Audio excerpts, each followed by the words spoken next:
空调通电没有反应，也是我们夏天修空调经常遇到的一个故障。这种情况呢，首先我们要判断一下这个电源是不是正常。如果电源不正常的话，那就先查电路的问题。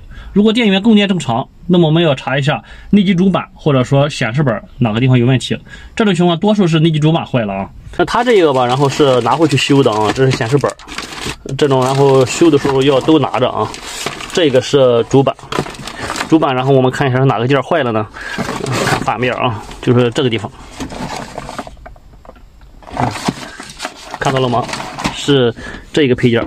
大家知道这个配件叫什么吗？先把机器的显示板和主板复位，然后再试一下能不能正常运转。其实，在平常维修中遇到内机板坏的这个几率还是很低的啊。对它，而且它不是有上面有一个下来的那个吗？是吧？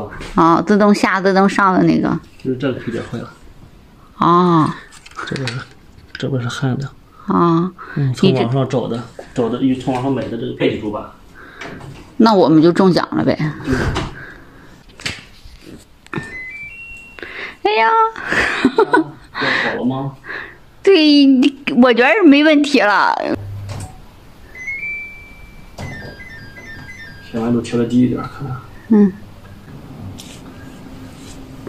外机响了吗？啊，吹那个烟儿。啊。我看到。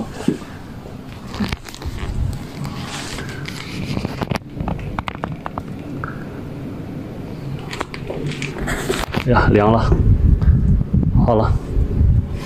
像我们空调常见的故障嘛，这里边有着一个电源电路这方面的问题，比如说通电无反应，像第一种就是插座的问题，或者是用户家里电源的问题。你看第二种，变压器一次绕组开路上电也无反应，怎么测量？书中也有这个详细的说明。还有第三种情况，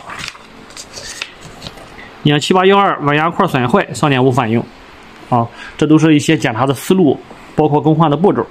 大家然后要学习修空调，多看一些维修的案例和理论知识，对维修呢是有很大帮助的啊。想学习修空调，可以去看一下这本书。